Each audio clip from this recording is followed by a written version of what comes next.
आज हमारा और आप लोगों का जो चैप्टर है वो है केमिकल कोऑर्डिनेशन। ये कोऑर्डिनेशन को हम और आप लोगों ने पहले भी डिफाइन किया हुआ था। The harmonious functioning of the interrelated organs or parts or structures is simply called as the coordination। और ये बात मैंने आप लोगों को समझाई हुई थी कि कोऑर्डिनेशन का असल मतलब होता क्या है।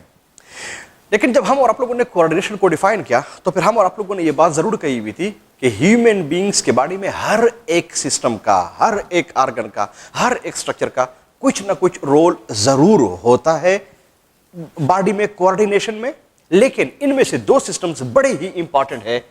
एक नर्वस कोऑर्डिनेशन था, दूसरा केमिकल कोऑर्डिनेशन था। जो नर्वस कोऑर्डिनेशन था और जो केमिकल कोऑर्डिनेशन था, इनके बीच में दो मेन डिफरेंसेस थे जो कि मैंने आप लोगों को नर्वस कोऑर्डिनेशन के अंदर डिस्क्राइब किए हुए थे। इनको फिर हम और आप लोग एक्सप्लेन नहीं करेंगे, लेकिन ये पॉइंट्स बड़े इंपॉर्टेंट है। इनमें से एक ये था कि जो नर्वस कोऑर्डिनेशन है वो लार्जेस्ट कोऑर्डिनेशन सिस्टम होता है, जबकि जो केमिकल कोऑर्डिनेशन होता है ये सेकंड लार्जेस्ट कोऑर्डिनेशन सिस्टम है।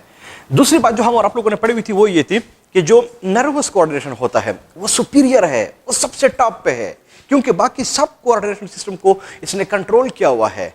लेकिन जो केमिकल कोऑर्डिनेशन है वो सुपीरियर नहीं है, वो नर्वस कोऑर्डिनेशन के मुकाबले में इंफीरियर है। यानी ये इसके बाद ये जो होता है सेकेंड नंबर पे आ जाता है।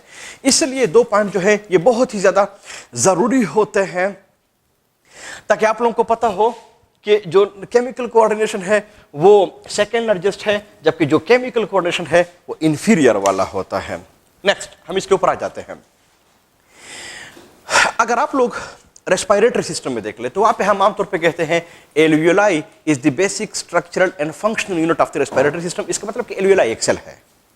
फिर जब हम और आप लोग सेकंड चैप्टर पे आ गए तो वहां पे हम और आप लोगों ने पढ़ा nephron is the basic structural and functional unit. फिर जब हम और आप लोग थर्ड चैप्टर के ऊपर आ गए तो osteocyte is the basic structural and functional unit of the skeletal system. फिर जब हम और आप लोग उधर ही में myocyte is the basic structural and functional unit of the muscular system. Neuron is the basic structural and functional unit of the nervous system. इसी तरह से अगर आप लोग हर एक चैप्टर में देख ले एक सेल होता है और वही जो सेल होता है वो स्ट्रक्चरल भी होता है और वो फंक्शनल भी होता है। लेकिन ये वाह चैप्टर है कि इसका जो स्ट्रक्चरल यूनिट होता है, यानी इसका जो स्ट्रक्चरल यूनिट होता है इसको हम और आप लोग फॉलिकल कहते हैं, जबकि इसका जो फंक्शनल यूनिट होता है इसको हम और आप लोग हार्मोन कहते हैं। इसका मतलब यह हुआ कि कहीं एमसीक्यूज में आप लोगों से बाकी चैप्टर में स्ट्रक्चरल एंड फंक्शनल यूनिट के बारे में पूछा गया तो फिर आप लोगों को पता होना चाहिए कि वही एक सेल जो होता है वो स्ट्रक्चरल भी होता है और वो फंक्शनल भी होता है। लेकिन ये वाहिद चैप्टर है कि इसका स्ट्रक्चरल यूनिट कुछ और है, फंक्शनल यूनिट कुछ और होता है। लेकिन बार बार मैंने आप लोगों के साथ ये बात शेयर की हुई थी कि स्ट्रक्चर को हम आमतौर पे मॉर्फोलॉजी कहते हैं। इसलिए बार दफा एमसीक्यूज के अंदर ये पूछा जाता है कि इसका मॉर्फोलॉजिकल यूनिट है क्या है, फिर ये फॉलिकल होगा। लेकिन फंक्शनल को हम और आप लोग फिजियोलॉजी हम और आप लोग इसको कहते हैं, तो इसका फिजियोलॉजिकल यूनिट क्या होगा वो फिर हार्मोन होगा। चाहिए था कि हम और आप लोग फॉलिकल के स्ट्रक्चर को हम और आप लोग डिस्क्राइब कर लेते, लेकिन फिलहाल हम और आप लोग इसको यहां पे डिस्क्राइब नहीं करेंगे। इसी ही चैप्टर में भी फॉलिकल के स्ट्रक्चर का किसी ग्लैंड के अंदर आप लोगों को पता चल जाएगा कि इसका स्ट्रक्चर कैसे होता है। इनके अलावा जब हम और आप लोग रिप्रोडक्शन चैप्टर को पढ़ेंगे तो उधर पे भी वो फीमेल के रिप्रोडक्टिव सिस्टम के अंदर फॉलिकल्स का डायग्राम प्रेजेंट होगा, उनको हम वहां पे भी पढ़ेंगे। इसलिए फॉलिकल के साथ मैं यहां पे साइन ऑफ इंटरोगेशन लगा रहा हूं। इसका मतलब कि हम और आप लोग इसको फिर आगे डिस्क्राइब करेंगे। लेकिन जहां तक हार्मोन का काम है, हार्मोन को हम और आप लोग जरूर डिस्क्राइब करेंगे और हार्मोन के ऊपर काफी हद तक इस चैप्टर में डिस्कशन है भी। बड़े इंपॉर्टेंट पॉइंट्स हैं, आप लोगों को पता भी होना चाहिए। ये जो हार्मोन्स होते हैं, आप ही के बुक ने इसके लिए एक और लफ्ज भी इस्तेमाल किया हुआ है और वो है इंटरनल सेक्रीशंस। इंटरनल सेक्रीशंस को याद रख ले। इंटरनल सेक्रीशन कहीं अगर आप लोगों को एमसीक्यू के अंदर ये लफ्ज नजर आ जाए तो इसका मतलब हार्मोन ही होता है। लेकिन एक इंटरनल इन्वायरमेंट भी था, वो लफ्ज मैंने आप लोगों को होम्योस्टेसिस के अंदर समझाया हुआ था कि इंटरनल इन्वायरमेंट का मतलब ब्लड ही होगा। इसका मतलब कि इंटरनल सिक्रीशन और इंटरनल इन्वायरमेंट मिलते जुलते अल्फाज है, लेकिन इनमें जमीन व आसमान का फर्क है। ये जो हार्मोन्स होते हैं, इसके लिए आपके बुक ने एक और लफ्ज भी इस्तेमाल किया हुआ है, और वो है केमिकल मैसेंजर्स। केमिकल मैसेंजर का लफ्ज भी हम इसके लिए लगाते हैं, और ये लफ्ज इस चैप्टर में तो नहीं है, लेकिन जो नर्वस कोऑर्डिनेशन है वहां पे इन्होंने इस चैप्टर को इस लफ्ज को उन्होंने इस्तेमाल किया हुआ है। आमतौर पे केमिकल मैसेंजर से स्टूडेंट्स मतलब ये लेते हैं कि ये न्यूरोट्रांसमीटर्स का दूसरा नाम केमिकल मैसेंजर होते हैं। क्यों कि इस लफ्ज को उन्होंने नर्वस कोऑर्डिनेशन के चैप्टर के अंदर लगाया हुआ है, हालांकि इसका मतलब हार्मोन्स ही होते हैं। तो आप लोगों को कम से कम ये भी पता होना चाहिए कि हार्मोन के लिए हम ये 3 अल्फाज जो होते हैं हम इनको इस्तेमाल कर लेते हैं। अगर हम और आप लोग असल में हार्मोन के ऊपर आ जाए कि ये हार्मोन है क्या, तो जो हार्मोन होता है ये असल में ग्रीक वर्ड है, और इसका मतलब होता है सादा अंग्रेजी में इम्प्यूटस, IMPETUS। इम्प्यूटस इंग्लिश का लफ्ज है, लेकिन थोड़ा सा मुश्किल लफ्ज है। अगर हम और आप लोग इसको सादा अंग्रेजी में कन्वर्ट कर ले तो इसका मतलब होता है एक्साइटमेंट, EXCITMENT, एक्साइटमेंट। और एक्साइटमेंट का मतलब जोश होता है, जज्बा होता है, वलवला होता है। इसका मतलब यह हुआ कि हार्मोन का बेसिक जो लफ्ज है इसका मतलब एक्साइटमेंट होता है। एक्साइटमेंट इसका मतलब जोश जज्बा होगा। तो जहन में सवाल आ जाता है कि क्यों हमने इसको ये नाम दिया हुआ है। इसका सादा आंसर ये है कि ये हार्मोन्स जो होते हैं ये आमतौर पे बॉडी के अंदर जो केमिकल रिएक्शंस होते हैं जिनको हम और आप लोग मेटाबॉलिज्म कहते हैं, ये मेटाबॉलिज्म के अंदर एक्साइटमेंट लाता है, इम्प्यूटस लाता है, जोश लाता है, जज्बा लाता है। इसका मतलब कि जो हार्मोन्स होते हैं वो एक्चुअली मेटाबॉलिज्म के अंदर, यानी मेटाबॉलिज्म के अंदर एक्साइटमेंट लाता है, जोश लाता है, जज्बा लाता है। मेटाबॉलिज्म किसी किस्म का भी कोई केमिकल रिएक्शन हो, लेकिन अगर वो लिविंग ऑर्गेनिज्म के बॉडी के अंदर हो फिर हम और आप लोग इसको मेटाबॉलिज्म कहते हैं। अगर वो लिविंग ऑर्गेनिज्म के बॉडी के अंदर ना हो फिर हम और आप लोग इसको आमतौर पे केमिकल रिएक्शन हम और आप लोग इसको कहते हैं। तो जो हार्मोन्स हुआ ये मेटाबॉलिज्म यानी लिविंग ऑर्गेनिज्म के बॉडी के अंदर केमिकल रिएक्शंस को करा लेता है, वहां पे एक्साइटमेंट को करा लेता है। लेकिन अगर आप लोग मेटाबॉलिज्म को वैसे देख लें तो मेटाबॉलिज्म के लिए जो मेटाबॉलिज्म होता है इसके बॉडी के अंदर जब कोई मेटाबॉलिक रिएक्शन हो जाता है तो इनके जो प्रोडक्ट्स होते हैं मुख्तलिफ किस्म की चीजें बन जाती हैं, लेकिन 2 चीजें हमारे साथ मेन बनती है। इनमें से एक चीज जो मेटाबॉलिज्म के रिजल्ट में बनता है इसको हम और आप लोग प्रोटीन्स कहते हैं, जबकि जो दूसरी मेन किस्म की चीज हमारे साथ मेटाबॉलिज्म के अंदर बनते हैं वो एटीपीज होते हैं। इसका मतलब यह हुआ कि हार्मोन का एक फंक्शन ये भी है कि ये प्रोटीन्स और एटीपीज को बना लेते हैं। ये जो प्रोटीन्स होते हैं जो मेटाबॉलिज्म के अंदर बनते हैं मोस्टली जहां पे ये बॉडी के अंदर यूज होते हैं, मोस्टली जहां पे ये यूज होते हैं वो ग्रोथ होता है। इसका मतलब ये हुआ कि जो हार्मोन्स होते हैं इसका एक फंक्शन ये है कि आपके बॉडी के अंदर ग्रोथ को भी कंट्रोल करता है।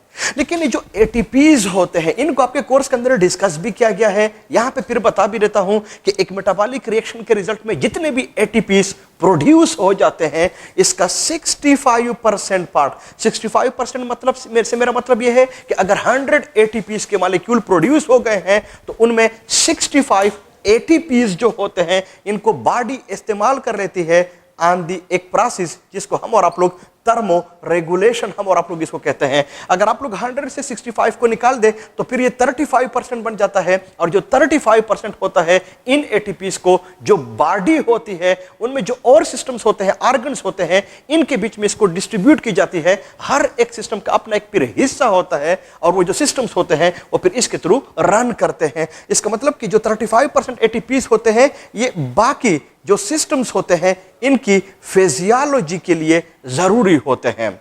अब अगर आप लोग अंदाजा लगा दें कि ह्यूमन बीइंग्स के बॉडी में जो बहुत ज्यादा एटीपीज होते हैं इनको हम और आप लोग थर्मो रेगुलेशन के लिए हम और आप लोग इसको इस्तेमाल कर लेते हैं, तब जाके हम और आप लोग कह सकते हैं कि जो हार्मोन्स होते हैं इसका बेसिक फंक्शन ये है कि ये मेटाबॉलिज्म को कराता है। लेकिन मेटाबॉलिज्म के 2 मेन फंक्शन है, इनमें से एक ग्रोथ है, इनमें से एक टेम्परेचर को रेगुलेट करना है, इनके अलावा बाकी जो सिस्टम्स होते हैं इनको भी रन करने के लिए रिस्पॉन्सिबल होते हैं।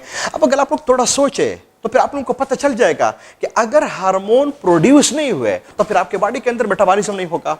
अगर मेटाबॉलिज्म नहीं होगा, ग्रोथ नहीं होगी, बॉडी का टेम्परेचर रेगुलेट नहीं होगा, आपके बॉडी में जितने भी सिस्टम्स हैं वो भी फिर काम नहीं करेंगे। तो अगर किसी इंडिविजुअल में, ह्यूमन बीइंग्स के बॉडी में ये चीजें ना हो तो अंडरस्टूड बात है, उसको हम और आप लोग डेथ ही कहते हैं। इसका मतलब ये हुआ कि जो हार्मोन्स होते हैं ये ह्यूमन बींग्स के बॉडी के लिए वाइटल होते हैं, ये बहुत ही ज्यादा जरूरी होते हैं, इनके बगैर आप लोग सरवाइव नहीं कर सकते। तब जाके आपके बुक ने बड़ा ही खूबसूरत लफ्ज इस्तेमाल किया हुआ है, hormones are vital for life, यानी लाइफ इसके बगैर बिल्कुल इम्पॉसिबल है, नहीं हो सकता।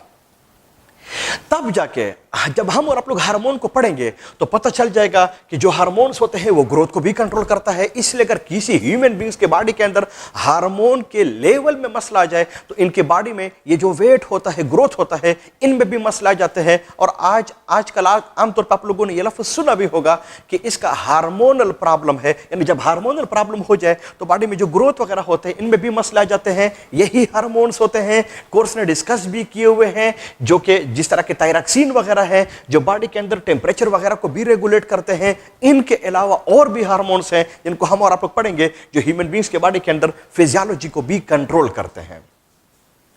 लेकिन जो हार्मोन्स होते हैं, अगर हम और आप लोग कहीं इसकी केमिस्ट्री देख ले तो ये जो हार्मोन्स होते हैं ये होते बेसिकली प्रोटीन है, यानी जितने भी हार्मोन्स होते हैं मोस्टली ये प्रोटीन होते हैं।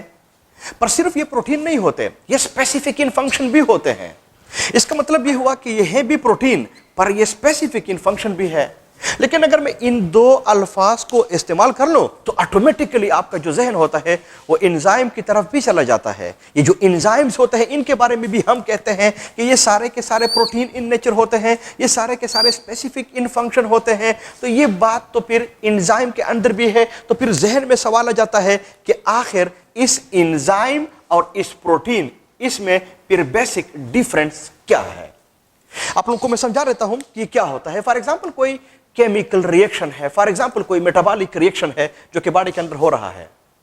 अगर आप लोग इसके अंदर एंजाइम को डाल दें, एंजाइम आप लोग इसके अंदर डाल दें, तो जो एंजाइम होता है इनके बारे में हम एक लफ्ज इस्तेमाल करते हैं, it speed up the chemical reaction, it speed up the metabolic reaction. Speed up से मेरा मतलब ये एक्सेलरेट कर लेता है, यानी ये कैटलिस्ट का काम करता है। तो फॉर एग्जांपल अगर कोई केमिकल रिएक्शन है वो डाइजेस्टिव सिस्टम के स्टमक के अंदर उसने होना है, तो अगर आप लोग उस स्टमक से उन केमिकल जो इनके रिएक्टेंट्स होते हैं इनको आप लोग निकाल दें और आप लोग उन रिएक्टेंट्स को फॉर एग्जांपल दे रहा हूं, कान के अंदर आप इसको डाल दें, आईज के अंदर आप इसको डाल दें और साथ में आप लोग एंजाइम को भी डाल दें, तो एंजाइम इस चीज को नहीं देखेगा कि जो केमिकल रिएक्शन है क्या इसको स्टमक के अंदर ही होना चाहिए। नहीं, अगर आपने आईज या ईयर के अंदर या किसी और जगह पे भी आप लोगों ने डाला, वो जो एंजाइम होगा उस केमिकल रिएक्शन को दरज लगा देगा, इसको करा देगा। कैटलिस्ट का काम करता है, स्पीड अप करा देगा, वो करा देगा। इसका मतलब ये हुआ कि जो एंजाइम्स होते हैं इनमें हम एक बेसिक लफ्ज लगाते हैं, that all enzymes are protein in nature, specific in function. हाँ, ये किसी मेटाबॉलिक रिएक्शंस के अंदर कैटलिस्ट का काम करता है, यानी स्पीड अप कराता है, एक्सीलरेट कराता है मेटाबॉलिक रिएक्शन को। लेकिन जो हार्मोन्स होते हैं इसमें कोई शक नहीं है, ये प्रोटीन है, इसमें कोई शक नहीं है, ये स्पेसिफिक इन फंक्शन है। लेकिन अगर फॉर एग्जांपल स्टमक है, वही एग्जांपल आप लोगों को दे रहा हूं, उनसे आप लोग रिएक्टेंट्स को निकाल दे और आप लोग उन रिएक्टेंट्स को फॉर एग्जांपल उसी तरह से आईज के अंदर डाल दे, ईयर्स के अंदर डाल दे, माउथ के अंदर डाल दे, हाथ पे रख ले और साथ में आप लोग हार्मोन को भी डाल दे, तो उसके केमिकल रिएक्शन को नहीं कराएगा। क्यों? कि जो हार्मोन्स होते हैं ये देखते हैं कि इस केमिकल रिएक्शन को कहां पे होना है, किधर पे होना है, कैसे होना है, क्यों होना है, कितने टाइम में होना है। अगर आप लोग इन बातों का लिहाज रखेंगे तो फिर हम इसके लिए मेडिकल साइंस में एक बड़ा खूबसूरत लफ्ज हम इसके लिए लगाते हैं, अंग्रेजी में भी हम ये लफ्ज लगाते हैं कि ये रेगुलेट करता है। और रेगुलेट का मतलब सिर्फ और सिर्फ एक ही है, वो ये है कि ये केमिकल रिएक्शन यानी मेटाबॉलिक रिएक्शन कब को होगा, किधर होगा, कैसे होगा, क्यों होगा, कैसे होगा, कितने टाइम में होगा। इन सब चीजों के लिए हम एक ही लफ्ज लगाते हैं, वो है रेगुलेशन। जिस तरह के अगर आप लोग देख ले, ये जो बोर्ड्स होते हैं वो आपके एग्जाम्स को रेगुलेट करते हैं। रेगुलेट का मतलब ये है ये एग्जाम कब को होगा, किधर होगा, कैसे होगा, क्यों होगा, कितने टाइम में होगा। अगर आप लोग ईटा वालों को देख लीजिए, एग्जाम रेगुलेट करते हैं अगर आप लोग ये बाकी जिस तरह के ये private schools regulatory authority, regulatory का मतलब ये है कि ये चीजें कब को होंगी, कैसे होंगी, किधर होंगी, कितने टाइम में होंगी, क्यों होंगी, इनको हम रेगुलेशन का लफ्ज लगाते हैं। तो जो हार्मोन्स होते हैं ये भी मेटाबॉलिक रिएक्शन को रेगुलेट करता है। रेगुलेट की मीनिंग मैंने आप लोगों को समझा दी है, तब जाके आप लोगों ने ईटा में एमसीक्यूज के अंदर इस लफ्ज को खास तौर पे देखना है। अगर उसने ये दो अल्फाज इस्तेमाल किए हुए हैं, लेकिन अगर वहां पे इन दो अल्फाज के अलावा लफ्ज कैटलिस्ट है, स्पीड अप है, एक्सेलरेट है, तो फिर इसका जो ऑप्शन होगा वो फिर एंजाइम होगा। लेकिन अगर प्रोटीन है, स्पेसिफिक है, लेकिन ये केमिकल रिएक्शन यानी मेटाबॉलिक रिएक्शंस को रेगुलेट करता है, रेगुलेशन का ऑप्शन हो, फिर आप लोगों को पता होना चाहिए कि जो हमारा ऑप्शन होगा वो कोई और नहीं होगा, वो हार्मोन्स ही होगा। अगर हम और आप लोग वैसे इस हार्मोन्स के इस फंक्शन को हम और आप लोग वैसे देख ले, तो जो हार्मोन्स होते हैं इसका बेसिक फंक्शन मेटाबॉलिज्म है। लेकिन जो मेटाबॉलिज्म है ये ह्यूमन बींग्स की बॉडी की फिजियोलॉजी है, यानी वी कॉल इट कि ये ह्यूमन बींग्स की फिजियोलॉजी को कंट्रोल करता है। लेकिन साथ में आप लोगों के साथ एक बात और भी शेयर कर लूं, वो ये है कि जो हार्मोन्स होते हैं ये सिर्फ किसी एनिमल यानी किसी ह्यूमन बींग्स के बॉडी के अंदर फिजियोलॉजी को कंट्रोल नहीं करता। हार्मोन्स का एक बड़ा और भी इंपॉर्टेंट फंक्शन है, कोर्स में है, पता भी होना चाहिए, वो ये है कि ये फिजियोलॉजी के साथ साथ ह्यूमन बींग्स के बॉडी में बिहेवियर को भी कंट्रोल करता है। इसलिए कहीं एमसीक्यूज के अंदर आप लोगों से ये बात पूछी गई कि हार्मोन का मेन फंक्शन क्या है, तो दो मेन फंक्शन है, फिजियोलॉजी को भी कंट्रोल करता है और बिहेवियर को भी कंट्रोल करता है। और हम और आप लोग बिहेवियर के चैप्टर के अंदर भी इन हार्मोन के फंक्शन को हम और आप लोग पढ़ेंगे कि किस तरह से ये बिहेवियर को कंट्रोल करेंगे। रिप्रोडक्शन चैप्टर में भी हम और आप लोग इन हार्मोन्स के फंक्शन को कंट्रोल करेंगे कि फीमेल्स के अंदर पर्टिकुलरली जो मंथली साइकिल्स होते हैं, मेंस्ट्रुअल साइकिल्स होते हैं, इनमें कैसे वहां पे पर मंथ इसके बिहेवियर में भी फिर ये चेंजेस वगैरह आ जाते हैं। सिर्फ मैंने आप लोगों को इशारा दे दिया है, उधर पे हम और आप लोग उन हार्मोन्स को और उनकी डिटेल को हम और आप लोग पढ़ेंगे। लेकिन कम से कम आपके ज़हन में ये बात होनी चाहिए कि जो हार्मोन्स होते हैं ये बिहेवियर को भी कंट्रोल करते हैं। ये जो हार्मोन्स होते हैं, जो कि मैं आप लोगों के साथ ये बात शेयर कर रहा हूं कि ये इन चीजों को भी ये कंट्रोल करते हैं। नेक्स्ट पॉइंट ये है कि जितने भी एनिमल्स होते हैं इनको हम आमतौर पे दो ग्रुप में क्लासिफाई करते हैं, प्रोकैरियोट्स हैं, यूकैरियोट्स हैं। तो याद रख ले, ये जो हार्मोन्स होते हैं ये प्रोकैरियोट्स में इनकी सीक्रेशन नहीं होती, यानी प्रोकैरियोट्स के अंदर हार्मोन का कॉन्सेप्ट है ही नहीं, वहां पे होते ही नहीं है। अगर है तो फिर ये यूकैरियोट्स के अंदर होते हैं। तब जाके मैं ओब्लिक इस तरह से लिखवा रहा हूं कि ये यूकैरियोट्स के अंदर जो है ये फिर प्रेजेंट होते हैं। लेकिन इससे पहले हम और आप लोगों ने एक बात डिस्कस कर ली है, वो ये है कि यूकैरियोट्स के अंदर तो हार्मोन्स प्रेजेंट है, और हार्मोन का अगर आप लोग फंक्शन देख ले तो वो तो फिजियोलॉजी है, वो तो बिहेवियर है। लेकिन अगर आप लोग यूकैरियोट्स के अलावा प्रोकैरियोट्स को देख ले तो प्रोकैरियोट्स के अंदर फिजियोलॉजी भी है, बिहेवियर भी है। तो फिर तो जहन में सवाल आ जाता है कि अगर प्रोकैरियोट्स के अंदर हार्मोन्स नहीं है, लेकिन उधर पे जो हार्मोन है वो इन दो मेन पॉइंट्स को, इन दो मेन फंक्शन को कंट्रोल करता है, तो प्रोकैरियोट्स में भी अगर आप लोग देख ले वहां पे फिजियोलॉजी भी है, वहां पे बिहेवियर भी होता है। तो फिर जहन में सवाल आ जाता है कि आखिर फिर प्रोकैरियोट्स के अंदर इसका रिप्लेसमेंट क्या है, वहां पे क्या प्रेजेंट होता है। इसका सादा आंसर आप लोगों को बता रहा हूं कि अगर आप लोग प्रैक्टिकल लाइफ में भी देख ले, कुछ लोग होते हैं जिनकी फेस की रीडिंग किसी से मिलती जुलती है, तो फिर हम ऐसे नहीं कहते कि जो फला है वो फॉर एग्जाम्पल वो उसका नाम आप ले कि ये वो है, नहीं, इस तरह हम नहीं कहते। वो फिर हम कहते हैं कि जो फला बंदा है या बंदी है ये उसकी तरह या उसकी तरह है, यानी वो नहीं है, उसकी तरह है। इसी तरह से जो प्रोकैरियोट्स होते हैं इनमें हार्मोन्स नहीं होते, लेकिन हार्मोन की तरह कुछ केमिकल्स वहां पे प्रेजेंट होते हैं। वो हार्मोन्स नहीं होते, बार बार बता रहा हूं, वो हार्मोन्स की तरह कोई चीज होती है। और अगर हार्मोन की तरह कोई चीज हो तो फिर इसका जो फंक्शन होता है वो भी हार्मोन की तरह होता है। तो इस hormones, internal secretion, chemical messenger, ये अल्फाज हम इस्तेमाल करते हैं लेकिन यूकैरियोट्स में। लेकिन चूंकि प्रोकैरियोट्स में इसकी तरह कोई चीज प्रेजेंट है तो प्रोकैरियोट्स में हम इसका के लिए हम कोई और लफ्ज लगा लेते हैं और इनको हम फिर कहते हैं सिग्नलिंग मॉलिक्यूल्स। इसलिए आप लोग नोट्स वगैरह में भी एमसीक्यूज के अंदर भी आप लोगों ने एहतियात करना है। अगर सिग्नलिंग मॉलिक्यूल का लफ्ज उसने इस्तेमाल किया तो फिर इसका मतलब यह हुआ कि ये प्रोकैरियोट्स के अंदर बात हो रही है, ये यूकैरियोट्स के अंदर इसकी जो बात है वो नहीं हो रही है। इसका मतलब ये हुआ कि जो हार्मोन्स होते हैं ये प्रोकैरियोट्स में और यूकैरियोट्स में, इनमें भी थोड़ा सा फर्क जो है ये जरूर प्रेजेंट होता है। ये जो हार्मोन्स होते हैं ये आमतौर पे बॉडी के लिए यूजफुल होते हैं, यानी इतने हार्मफुल होते नहीं हैं। तो इनको बनाने के लिए भी कोई चीज तो प्रेजेंट होगी, कोई ऑर्गन होगा, कोई टिश्यू होगा, कोई सिस्टम होगा जो कि इन हार्मोन्स को बना दे। तो उन ऑर्गन्स को हम फिर कहते हैं ग्लैंड्स। इन ऑर्गन्स को, शाबाश से, इनको हम फिर कहते हैं ग्लैंड्स। तो वो ऑर्गन, वो टिश्यू, वो सिस्टम, जो भी कोई चीज है जो कि हार्मोन्स को आपके बॉडी के अंदर बनाते हैं, उनको हम आप लोग ग्लैंड्स कहते हैं। लेकिन याद रख ले कि जो हार्मोन्स है वो आपके बॉडी के लिए है यूजफुल, हार्मफुल है नहीं। तो इसका मतलब ये हुआ कि अगर ये यूजफुल है, हार्मफुल नहीं है, तो फिर मेडिकल साइंस में ये दो अल्फाज मैंने आप लोगों को समझाए हुए थे कि एक लफ्ज इस्तेमाल होता है एक्सक्रीशन का, दूसरा लफ्ज इस्तेमाल होता है सिक्रीशन का।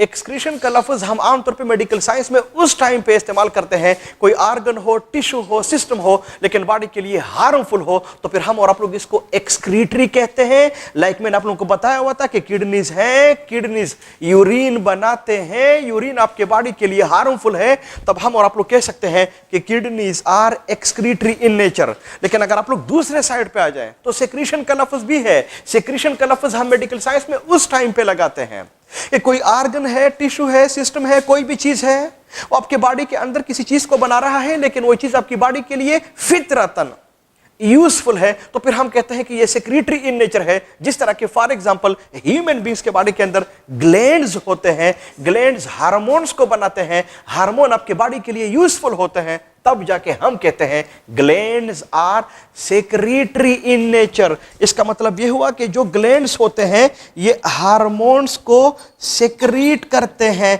कहीं आप लोगों ने इसके लिए लफ्ज एक्सक्रीशन का इस्तेमाल नहीं करना है। हां, हम पढ़ेंगे बाज़ दफा इसकी सिक्रीशन ओवर या कम हो जाती है तो फिर मसले क्रिएट करेंगे, लेकिन मैं नॉर्मली बात कर रहा हूं। नॉर्मली हार्मोन आपके बॉडी के लिए हार्मफुल नहीं होते, ये यूजफुल होते हैं। ये जो ग्लैंड्स होते हैं जो हार्मोन्स को सीक्रेट करते हैं, इसमें कोई शक नहीं है। कहते हैं कि ह्यूमन बींग्स के बॉडी के अंदर 20 से भी ज्यादा मुख्तलिफ किस्म के ग्लैंड्स जो हैं ये ह्यूमन बींग्स के बॉडी के अंदर प्रेजेंट होते हैं, यानी 20 से भी ज्यादा हैं ये ग्लैंड्स हमारे बॉडी के अंदर प्रेजेंट होते हैं। लेकिन इनमें से 6 जो है, सिर्फ 6 आउट ऑफ 20, 6 जो है ना वो आपके कोर्स के अंदर प्रेजेंट है, यानी 20 के 20 नहीं है, जो बाकी है वो भी नहीं है। इनमें से 6 इस चैप्टर के अंदर हम और आप लोग पढ़ेंगे, लेकिन इन 6 के अलावा कोई 4-5 और भी ग्लैंड्स हैं जिसको हम और आप लोग रिप्रोडक्शन चैप्टर के अंदर भी पढ़ेंगे। जैसे छोटे छोटे एग्जांपल आप लोगों को दे रहता हूं, सेमिनल वेसिकल है, जैसे आप लोगों को एग्जांपल दे रहता हूं, प्रोस्टेट ग्लैंड है, हम और आप लोग पढ़ेंगे, कोपर्स ग्लैंड है, बल्बोयूरिथ्रल ग्लैंड है, उनको हम और आप लोग वहां पे भी पढ़ेंगे। लेकिन इनमें से 6 जो है ना वो इस चैप्टर के अंदर हमारे साथ वो प्रेजेंट होते हैं। ये जो 20 ग्लैंड्स होते हैं, जो 20 ग्लैंड्स होते हैं, इनको फिर सेक्रीशन के बेस पे हम इनको 2 ग्रुप में हम इनको क्लासिफाई कर लेते हैं। इनमें से कुछ ग्लैंड्स ऐसे होते हैं जिनको हम कहते हैं कि ये एक्सोक्राइन ग्लैंड है, जबकि कुछ ऐसे होते हैं जिनको हम कहते हैं कि ये एंडोक्राइन ग्लैंड होते हैं। ये जो एक्सो है इसका मतलब एक्सटर्नल है, जो क्राइन है इसका मतलब सीक्रेशन होगा। सो एक्सोक्राइन ग्लैंड, हम उन ग्लैंड्स को कहते हैं कि कोई ग्लैंड हो उनकी जो सीक्रेशन है जिसको हम और आप लोग कहते हैं हार्मोन, वो प्रेजेंट हो। लेकिन वो जो ग्लैंड है वो जिस हार्मोन को सीक्रेट कर रहा है तो वहां तक पहुंचने में, किसी जगह तक पहुंचने में इनके लिए डक्ट की जरूरत हो, तो उसको हम आमतौर पे एक्सोक्राइन ग्लैंड हम इसको कहते हैं। तब जाके कुछ लोग इसको डक्ट और NESS, यू नो के अंग्रेजी के किसी लफ्ज के आखिर में अगर NESS आ जाए तो इसका मतलब हाँ है, यस है, तो डक्टनेस, डक्ट होगा इसमें। लेकिन जो एंडोक्राइन ग्लैंड होते हैं, endo means internal, crine mean secretion, so internal secretion, इसका मतलब यह है कि अगर कोई ग्लैंड है उसने किसी हार्मोन को सीक्रेट किया और वो जो हार्मोन है किसी जगह तक पहुंचने के लिए डक्ट का इस्तेमाल नहीं करता, ट्यूब का इस्तेमाल नहीं करता, बल्कि किसी तीसरी चीज के थ्रू, ख्वाह वो ब्लड हो, ख्वाह कोई और सिस्टम हो, तीसरे तरीके से वहां तक पहुंच जाए, तो फिर हम और आप लोग इसको कहते हैं एंडोक्राइन ग्लैंड्स। लेकिन चूंकि एंडोक्राइन में डक्ट नहीं होता इसलिए कुछ लोग इसको डक्टलेस ग्लैंड्स भी हम इसको कहते हैं। तो एक्सोक्राइन का दूसरा नाम डक्टनेस है, जबकि एंडोक्राइन का दूसरा नाम डक्टलेस है। ये अल्फाज आप लोगों को समझ आने चाहिए। बजाइए कि इन ग्लैंड में मैं मजीद जाऊं, एक पॉइंट आप लोगों को और बता देता हूं, फिर हम और आप लोग इसके ऊपर आएंगे, तब जाके आप लोगों का ये कॉन्सेप्ट भी जो है ये भी क्लियर हो जाएगा। फॉर एग्जाम्पल, हमारे साथ कोई ग्लैंड है, उस ग्लैंड ने किसी हार्मोन को सीक्रेट किया, तो वह हार्मोन किसी जगह पे तो पहुंचेगा ना। जैसे फॉर एग्जाम्पल वो जो जगह है जहां पे ये पहुंच रहा है, जहां पे ये अपना फंक्शन परफॉर्म कर रहा है, that may be a cell, that may be a tissue, that may be an organ, that may be a system, कोई भी चीज हो सकता है, that may be another gland, कोई भी चीज हो सकती है। तो इसका मतलब यह हुआ कि कोई ग्लैंड किसी हार्मोन को सीक्रेट कर ले तो उस हार्मोन किसी और चीज को भी कंट्रोल तो करेगा।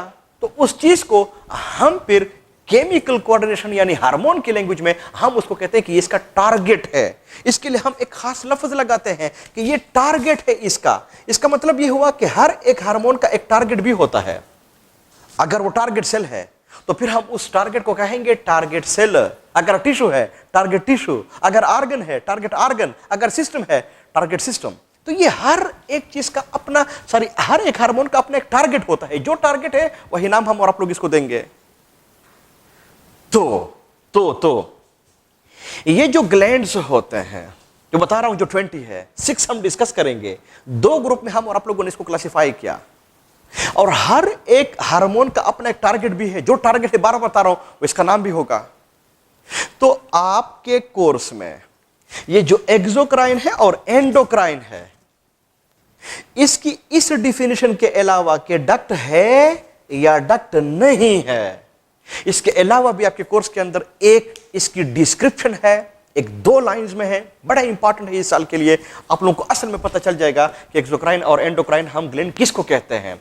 ये एक्सोक्राइन ग्लैंड हम उन ग्लैंड्स को कहते हैं, जैसे फॉर एग्जांपल हमारे साथ यहां पे कोई ग्लैंड है, उससे कोई डक्ट निकला हुआ है, और वो जो डक्ट है इसका यहां पे कोई सेल है, टिश्यू है, ऑर्गन है, सिस्टम है, ये उसकी तरफ आ रहा है। छोटी सी एग्जांपल से आप लोगों को समझा देता हूं। फॉर एग्जांपल हमारे साथ यहां पे कोई पानी का नलका है, उस पानी के नल को आप लोग कंसीडर कर ले कि ये हमारे साथ कोई ग्लैंड है, उस ग्लैंड से पानी जा रहा है, उस पानी को आप लोग कंसीडर कर ले कि इसका हार्मोन है, इसका प्रोडक्ट है, हार्मोन है। वो रबड़ के पाइप के थ्रू आप इसको, उस रबड़ के पाइप आप लोग कंसीडर कर ले कि इसका डक्ट है, उसके थ्रू आप लोग इसको पहुंचा रहे हैं किसी टारगेट, किसी प्लांट को। तो ग्लैंड हुआ नलका, पानी इसकी सिक्रीशन, पाइप इसका डक्ट, टारगेट जो है वो प्लांट है। तो ग्लैंड तो है ना, टारगेट तो है ना, सिक्रीशन तो है ना, लेकिन बीच में डक्ट है ना, तो फिर हम इसको एक्सोक्राइन कहेंगे। लेकिन हो सकता है कि पानी का नलका है, वो पानी का नलका है, नलका ग्लैंड, पानी उसकी सिक्रीशन, लेकिन बीच में वो पाइप नहीं है, डक्ट नहीं है। उधर टारगेट तक, प्लांट तक वो पानी कैसे जा रहा है? जमीन के थ्रू, खेत के थ्रू, कोई तीसरा तरीका है। तो फिर हम और आप लोग कहेंगे कि ये जो पानी का जो नलका है, जो ग्लैंड है, ये एक्सोक्राइन नहीं है, ये एंडोक्राइन है। इसमें डक्ट नहीं है, किसी तीसरे तरीके से उस टारगेट तक पहुंच रहा है। लेकिन आपके कोर्स में इस डक्ट और डक्ट के अलावा इसकी एक और डिफिनेशन भी है। वो क्या है? वो ये है कि अगर आप लोग वही पानी वाला, नलके वाला एग्जांपल ले ले एक्सोक्राइन में, तो पानी का नलका है, उसको आप लोग ग्लैंड कंसीडर कर ले, उसने पानी को सीक्रेट किया, यानी उसने हार्मोन को सीक्रेट किया। वहां पे रबड़ का पाइप है, यानी डक्ट है, वो टारगेट तक पहुंच रहा है डक्ट के थ्रू। लेकिन अगर आप लोग डक्ट देख ले, वो डायरेक्ट उस टारगेट के ऊपर उस पानी को ले जा रहा है, उस हार्मोन को उस टारगेट के ऊपर ले जा रहा है, डायरेक्ट ले जा रहा है। तो आपके बुक ने जो एक्सोक्राइन होते हैं, इसकी डक्टनेस के अलावा इसकी एक और डिफिनेशन की हुई है। बड़ा खूबसूरत लफ्ज है कि एक्सोक्राइन ग्लैंड हम उन ग्लैंड्स को कहते हैं कि जिनकी जो सिक्रीशन होती है वो टारगेट के ऊपर डायरेक्ट लगता है। लेकिन अगर मैं बाकी को एक्सप्लेन न भी करूं तो आप लोगों को पता चल रहा है कि जो एंडोक्राइन होंगे उनकी जो सिक्रीशन होगी वो टारगेट के ऊपर डायरेक्ट नहीं होगा, वो इनडायरेक्ट होगा। तब जाके हम कहते हैं कि इनकी जो सिक्रीशन होती है वो इनडायरेक्ट टारगेट तक पहुंचता है। और इसकी एक एग्जांपल आपके कोर्स में है भी, आप लोगों को बता देता हूं। तो मुझे जहां तक शक पड़ रहा है वो ये है कि हरगिज़ आप लोगों से इस तरह की बातें नहीं पूछी जा सकती कि डक्ट लेस जो ग्लैंड है या डक्ट वाले ग्लैंड है, इसको हम एक्सोक्राइन कहते हैं या एंडोक्राइन कहते हैं। ये 9-10 के पॉइंट्स हैं। जो एफएसी में है वो ये है कि आप लोगों से पूछा जाएगा कि फॉर एग्जाम्पल कोई ग्लैंड है, उसने नाम लिखा होगा, वो ग्लैंड हो सकता है आपके कोर्स के अंदर न भी हो, लेकिन उधर पे इसको लिखवा देगा कि अगर वो ग्लैंड है और वहां पे डक्ट है, या वहां पे लिखवा देगा कि मैं इसको आप लोगों को बता देता हूं कि फॉर एग्जांपल अगर वो किसी ग्लैंड का नाम लिखवा देगा और वो आपको बता देगा कि एक इस तरह का ग्लैंड है, इसके नीचे इसका टारगेट है, वो एक्सेल है, तो जो ग्लैंड है उस ग्लैंड के अंदर डक्ट नहीं है। अगर डक्ट नहीं है तो फिर तो आपका जहन ऑटोमेटिकली चला जाता है कि ये एंडोक्राइन होगा, लेकिन साथ में वो लिखवा देगा कि उसकी जो सीक्रेशन है वो टारगेट के ऊपर, किसी सेल का नाम उसने आप लोगों को दिया होगा, वो डायरेक्ट इसके ऊपर आ रहा है। तो अगर उसने डायरेक्ट का लफ्ज़ इस्तेमाल किया ना, अगरचे वहां पे डक्ट नहीं है, फिर भी आपका ऑप्शन जो होगा वो फिर एक्सोक्राइन होगा। और अगर आप लोग अपने बुक में भी देख ले, जो केमिकल कोऑर्डिनेशन है, इसके जो पहला पेज है, इसके ऊपर बाकायदा तौर पर इसने डायरेक्ट और इनडायरेक्ट के अल्फाज को इस्तेमाल किया हुआ है। और इसका एक एग्जाम्पल, वो जो गोबलेट सेल्स होते हैं, म्यूसिन को सीक्रेट करते हैं। फॉर यूर इंफॉर्मेशन उसने लिखा भी हुआ है कि जो गोबलेट सेल्स होते हैं ये डक्टलेस ग्लैंड है, इनमें डक्ट्स नहीं होते, लेकिन इनकी जो सीक्रेशन है म्यूसिन, वो टारगेट के ऊपर डायरेक्ट आता है। तब जाके जो गोबलेट सेल होगा वो एंडोक्राइन नहीं होगा, वो फिर एक्सोक्राइन ग्लैंड होगा। उम्मीद है मेरी बात आप लोगों को समझ आई होगी। ग्लैंड जो होते हैं 20 है, ज्यादा है, इनमें से मेजॉरिटी जो है वो एंडोक्राइन ग्लैंड से, यानी मेजॉरिटी इन आवर बॉडी जो ग्लैंड्स प्रेजेंट है वो एंडोक्राइन है। लेकिन आपके कोर्स में जो 6 है उनमें तो 5 यानी 5 ग्लैंड पूरे के पूरे एंडोक्राइन है। एक ग्लैंड है जो आधा एंडोक्राइन है, आधा एक्सोक्राइन है। तो फिर मैं इसको लिख सकता हूं कि 5.5 जो है वो एंडोक्राइन है। कितने ग्लैंड बच गए? आधा ग्लैंड, हाफ ग्लैंड। तो जो हाफ ग्लैंड है 0.5 वो एक्सोक्राइन है। तो किन ग्लैंड्स की कंसंट्रेशन ह्यूमन बीइंग्स के बॉडी के अंदर ज्यादा है? वो कोई और नहीं है, वो एंडोक्राइन होते हैं। वो एंडोक्राइन ग्लैंड्स की कंसंट्रेशन ज्यादा है, तब जाके ग्लैंड एक्सोक्राइन हो या एंडोक्राइन हो। इसकी स्टडी को हम और आप लोग एंडोक्राइनोलॉजी कहते हैं। बड़ा ही खूबसूरत पॉइंट है, आप लोगों को पता होना चाहिए कि हम और आप लोग इसके स्टडी को एंडोक्राइनोलॉजी हम इसको कहते हैं। एक्सोक्राइनोलॉजी नॉर्मली होती नहीं है, एंडोक्राइनोलॉजी ही है। तो स्टूडेंट्स आमतौर पे मतलब इससे ये लेते हैं कि एंडोक्राइनोलॉजी में हम सिर्फ एंडोक्राइन ग्लैंड्स ही को डिस्कस करते हैं। नहीं, इसके अंदर हम एक्सोक्राइन ग्लैंड को भी हम डिस्कस करते हैं। अगरचे क्योंकि इसका नंबर बहुत कम है, तो उस कम नंबर का कोई स्पेशल वो डॉक्टर होता ही नहीं है, एंडोक्राइन के अंदर ही हम इसको स्टडी करते हैं। ये जो ग्लैंड्स होते हैं, शाबाश है, ये जो ग्लैंड्स होते हैं, ये जिस चीज को ये सीक्रेट करते हैं, बार बार बता रहा हूं कि ये हार्मोन्स ही होते हैं। हार्मोन्स जो होते हैं इसका टारगेट होगा। हार्मोन्स जिसको सीक्रेट करते हैं वो ग्लैंड्स होंगे। ग्लैंड्स हमारे साथ फिर 2 तरह के आ गए हैं। ये पॉइंट्स मैंने आप लोगों को समझा दिए हैं। लेकिन हार्मोन्स को हम जब भी डिफाइन करते हैं, यानी किसी भी जगह पे आप लोग इसको डिफाइन करेंगे, on the basis of function हम इसको डिस्कस करते हैं। बड़ा खूबसूरत पॉइंट है, शाबाश है, कि जो हार्मोन्स होते हैं इनको हम जब भी डिफाइन करते हैं, फंक्शनली हम इसको डिफाइन करते हैं, नॉट स्ट्रक्चरली। बस ये बड़ा जबरदस्त पॉइंट है, फंक्शनली नॉट स्ट्रक्चरली। इसका मतलब ये हुआ कि हार्मोन को आप लोग जब भी डिफाइन करेंगे फंक्शनली, इस हार्मोन के कितने फंक्शंस हैं, कौन कौन से फंक्शंस हैं, फिंगर टिप्स के ऊपर आप लोगों को याद होने चाहिए। तब जाके ईटा में इसके ऊपर जो एमसीक्यूज भी आते हैं वो भी ऐसे आते हैं कि कोई फंक्शन दिया होगा, इनमें से ये किस हार्मोन का है, या कोई हार्मोन दिया जाएगा कि इनमें से जो फॉलोइंग फंक्शंस है, इनमें से इसका बेसिक फंक्शन क्या है। तब जाके ये चैप्टर बड़ा मजेदार है, तब जाके ये चैप्टर बड़ा इंटरेस्टिंग है, तब जाके ये बड़ा इजी है। फिंगर टिप्स के ऊपर हम और आप लोग हर एक हार्मोन को लेंगे, हर एक हार्मोन के फंक्शन आप लोगों को पता होना चाहिए फिंगर टिप्स के ऊपर, तब जाके आप लोगों के लिए आसान हो जाएगा। स्ट्रक्चरली हम इसको डिफाइन नहीं करते, ना स्ट्रक्चरली हम और आप लोग इसको पढ़ेंगे, क्योंकि जो हार्मोन्स होते हैं ये केमिकल्स हैं, लेकिन इन हार्मोन्स का जो स्ट्रक्चर है, जो केमिकल फार्मूलेस हैं, इनका जो स्ट्रक्चरल फार्मूले हैं, ये बहुत ही ज्यादा कॉम्प्लिकेटेड है, बहुत ही ज्यादा कॉम्प्लेक्स है। तो इतना डेप्थ में हम नहीं जाते, इसलिए जब भी हम इनको डिफाइन करेंगे, गोरा याद रख ले, फंक्शनली करेंगे, नॉट स्ट्रक्चरली। स्ट्रक्चरली हम और आप लोग इसको नहीं करेंगे। तो ये पॉइंट भी आपके जहन में होना चाहिए। फंक्शन के बेस पे जितने भी ये हार्मोन्स हैं, इनकी क्लासिफिकेशन आपके कोर्स के अंदर है।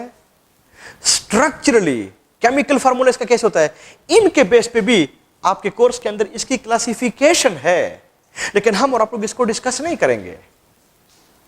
ये पॉइंट आपके ज़हन में होना चाहिए। क्लासिफिकेशन है, 2-3 लाइंस में है, 2-3 हेडिंग्स की फॉर्म में है, लेकिन उसकी एक्सप्लेनेशन नहीं है। हम और आप लोग इसको मजीद नहीं पढ़ेंगे, लेकिन उसकी क्लासिफिकेशन को हम और आप लोग जरूर डिस्कस करेंगे।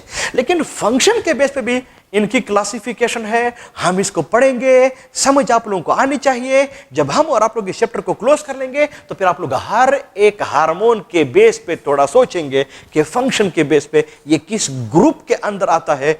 इस साल के लिए ये भी बहुत ज्यादा इंपॉर्टेंट है, कोई हार्मोन दिया गया, पूछा गया कि फंक्शन के बेस पे ये कौन सा वाला टाइप होता है। फंक्शन के बेस पे जो हार्मोन्स होते हैं, फंक्शन के बेस पे जो हार्मोन्स होते हैं, शाबाश है, फंक्शन के बेस पे जो हार्मोन्स होते हैं, इनको हम 2 ग्रुप में हम इनको क्लासिफाई करते हैं on the basis of function, on the basis of functions. हम इनको 2 ग्रुप में हम इनको क्लासिफाई करते हैं। एक को हम और आप लोग कहते हैं ट्रॉपिक हार्मोन और दूसरे को हम आमतौर पे कहते हैं ट्रॉफिक हार्मोन। तो थोड़ा सा आप लोग इसको क्लियर कट बोले, ट्रॉपिक सिर्फ पी है और ट्रॉफिक सिर्फ एच का फर्क है। एमसीक्यूज में भी आप लोगों ने इसको जल्दी में रीडिंग नहीं देना है। एक ट्रॉपिक होता है और दूसरा ट्रॉफिक होता है। ये जो ट्रॉपिक होते हैं, ये ट्रॉपिक, ये असल में लफ्ज निकला हुआ है ग्रीक है, यानी ये ग्रीक ट्रोपोकोस से निकला हुआ है, ट्रोपोकोस। और ट्रोपोकोस का मतलब होता है टर्न ऑन, किसी चीज को आप लोग ऑन कर ले। जैसे फॉर एग्जांपल बिजली का बटन है, लाइट है, तो उस बटन को आप लोग ऑन कर ले, turn on. So in Greek it is called tropic the button, button को आप लोग ऑन करें। लेकिन ये जो ट्रॉफिक होते हैं ये भी ग्रीक वर्ड है, लेकिन इसका मतलब होता है, शाबाश, ग्रोथ, नरिशमेंट। इसका मतलब हुआ ग्रोथ या नरिशमेंट वन, इसका मतलब ये हुआ टर्न ऑन, इसका मतलब ये हुआ ग्रोथ है, इसका मतलब जो है वो नरिशमेंट है। मेरी बात आपके ज़हन में होनी चाहिए। तो यहां पे ये टर्न ऑन है, ये ग्रोथ है, ये नरिशमेंट है। तो ट्रॉपिक हार्मोन कैसे होते हैं? ये इस किस्म के हार्मोन्स होते हैं, जैसे फॉर एग्जांपल यहां पे कोई ग्लैंड है, हाँ है, इसने किसी हार्मोन को सीक्रेट किया, हाँ सीक्रेट किया, वो हार्मोन गया, उसका कोई टारगेट तो होगा है, लेकिन वो जो टारगेट है वो कोई और ग्लैंड है, क्योंकि ग्लैंड को भी कंट्रोल तो कर सकता है ना। तो फिर हम और आप लोग इस हार्मोन को कहेंगे कि ये ट्रॉपिक हार्मोन है, यानी ग्लैंड के हार्मोन ने ग्लैंड ही को कंट्रोल किया। एक छोटी एग्जांपल से आप लोगों को समझा देता हूं। हम और आप लोग पढ़ेंगे, पिट्यूटरी ग्लैंड है, वो टीएसएच को सीक्रेट कर लेता है, थायराइड स्टिमुलेटिंग हार्मोन। वो टीएसएच चला जाता है और वो थायराइड ग्लैंड को कंट्रोल कर लेता है। So TSH will be called tropic hormone. लेकिन ये जो ट्रॉफिक होते हैं ये ग्रोथ के लिए होते हैं, नरिशमेंट के लिए होते हैं। फॉर एग्जाम्पल हमारे साथ कोई ग्लैंड है, उसने किसी हार्मोन को सीक्रेट किया, वो हार्मोन चला गया, आगे कोई इसका कोई टारगेट है, लेकिन वो ग्लैंड नहीं है। उसका जो टारगेट है may be a cell, may be a tissue, may be an organ, may be a system, लेकिन वो ग्लैंड नहीं होगा। तो अगर वो हार्मोन उस दूसरे जो इसका टारगेट है उसके अंदर ग्रोथ लाए, उसके अंदर नरिशमेंट लाए, तो फिर हम और आप लोग उस हार्मोन को कहेंगे कि ये ट्रॉफिक हार्मोन है। जैसे फॉर एग्जांपल, छोटी सी एग्जांपल से आप लोगों को समझा देता हूं। पिट्यूटरी ग्लैंड हम पढ़ेंगे, वो ग्रोथ हार्मोन को सीक्रेट करता है। जो ग्रोथ हार्मोन है, शाबाश है, वो जो ग्रोथ हार्मोन है वो किसी और ग्लैंड के अंदर नहीं, बल्कि कोई और सेल है, टिश्यू है, ऑर्गन है, उसके अंदर वो ग्रोथ लाता है, साइज को बढ़ाता है, नरिशमेंट प्रोवाइड करता है। तो फिर हम और आप लोग ग्रोथ हार्मोन को हम और आप लोग कहेंगे कि ये ट्रॉफिक हार्मोन होते हैं। तो जब हम और आप लोग हर एक हार्मोन के फंक्शन को हम और आप लोग पढ़ेंगे, थोड़ा सा आप लोग सोचेंगे इसके ऊपर, इसके फंक्शन को, कि क्या ये जो ग्लैंड है, इसका जो हार्मोन है, क्या इस हार्मोन का जो फंक्शन है वो किसी और ग्लैंड को कंट्रोल कर रहा है? तो फिर आपके ज़हन में ये बात होनी चाहिए कि ये ट्रॉपिक होगा कि नहीं। ग्लैंड के अलावा ये किसी और चीज के अंदर ग्रोथ लाता है, नरिशमेंट लाता है, किसी और चीज को कंट्रोल करता है, तो फिर वो ट्रॉपिक होगा। इस साल के लिए बहुत ज्यादा इंपॉर्टेंट है, पूरे चैप्टर में आप लोगों को पता होना चाहिए। हां, कुछ हार्मोन्स ऐसे भी होते हैं जो ट्रॉपिक भी होंगे, ट्रॉफिक भी होंगे, आप देख लेंगे, वहां पे ये ग्लैंड को भी कंट्रोल करेगा, साथ में नरिशमेंट भी करेगा। तो ये पॉइंट्स आपके ज़हन में होने चाहिए। ये जो ट्रैफिक होते हैं, ये ट्रैफिक तो नहीं होते ना, तो इसलिए कुछ बुक्स ट्रैफिक को नॉन ट्रैफिक हार्मोन भी लोग इसको कहते हैं, क्योंकि ये ट्रैफिक नहीं होते हैं। लेकिन जो ट्रैफिक होते हैं इसका दूसरा नाम नॉन ट्रैफिक हुआ। तो एमसीक्यूज में आपको कंफ्यूज करने के लिए ये ट्रैफिक और ट्रैफिक के अल्फाज बाज़ दफा इस्तेमाल नहीं करते, आपको कंफ्यूज करने के लिए नॉन ट्रैफिक और नॉन ट्रैफिक जैसे अल्फाज इस्तेमाल कर लेते हैं। लेकिन फिर आप लोगों को पता होना चाहिए कि कहीं पूछा गया कि ये हार्मोन कौन सा वाला है, तो अगर यहाँ पे नॉन ट्रैफिक है इसका मतलब कि वो ट्रैफिक है, लेकिन वो जो नॉन ट्रैफिक है इसका मतलब ये हुआ शाबाश है कि जो नॉन ट्रैफिक है वो एक्चुअली ट्रैफिक है। तो इतना भी आप लोगों को पता होना चाहिए कि ये क्या करते हैं और किस तरह से इन चीजों को ये कंट्रोल करते हैं। ये जो हार्मोन्स होते हैं, जो बार बार आप लोगों को बता रहा हूं कि हम और आप लोग ये फंक्शन के अलावा हम और आप लोग इनको स्ट्रक्चर के बेस पे भी हम और आप लोग इनको क्लासिफाई कर सकते हैं। तो स्ट्रक्चर के लिहाज से इनके 3 टाइप्स होते हैं, कोर्स में है। एक को हम और आप लोग स्टीरॉइड्स कहते हैं, दूसरे कोई एक अमाइनो एसिड है जिसका नाम टायरोसिन है, उनके डेरिवेटिव्स हैं, जबकि बाकी जो होते हैं वो पॉलीपेप्टाइड्स यानी पेप्टाइड्स यानी प्रोटीन इन नेचर होते हैं। हर एक के साथ 2-2, 3-3, 4-4 एग्जाम्पल उसने दिए हुए हैं। जरूर आप उन एग्जाम्पल्स को देख ले, शक पड़ रहा है, हो सकता है वहां से कोई एग्जाम्पल आप लोगों को दे दे और पूछे कि ये किस ग्रुप से यानी केमिकल स्ट्रक्चर ये किस ग्रुप से ये बिलोंग करता है, स्टीरॉइड से करता है या अमाइनो एसिड टायरोसिन के डेरिवेटिव्स हैं या फिर इनके अलावा ये कोई पॉलीपेप्टाइड्स होते हैं। तो यही इनके बारे में इंपॉर्टेंट पॉइंट्स हैं। बाकी कोई खास बात हार्मोन्स की अंदर है नहीं, लेकिन जितने भी पॉइंट्स मैंने आप लोगों को समझा दिए हैं इन सारे के सारे आपको पता भी होना चाहिए। ओके जी, ओके, ये जो कुछ हम और आप लोगों ने पढ़ा, ये केमिकल कोऑर्डिनेशन में जितने भी पॉइंट्स मैंने आप लोगों को समझा दिए हैं, तकरीबन कोर्स के अंदर इन्होंने इनडायरेक्ट लिखे हुए हैं, डायरेक्ट नहीं है इस तरह के अल्फाज, कुछ डायरेक्ट अल्फाज भी लिखे हुए हैं, लेकिन मैंने इन सब को कलेक्ट किया हुआ है। बेस ये है कि पॉइंट्स आपके ज़हन में होने चाहिए। ग्लैंड्स हम पढ़ेंगे 1 बाय 1, हर एक का तरीकाकार क्या है, हर एक आप लोगों को कैसे समझ आएगा, वही फिर आप लोगों को मैं बता देता हूं। Thank you very much.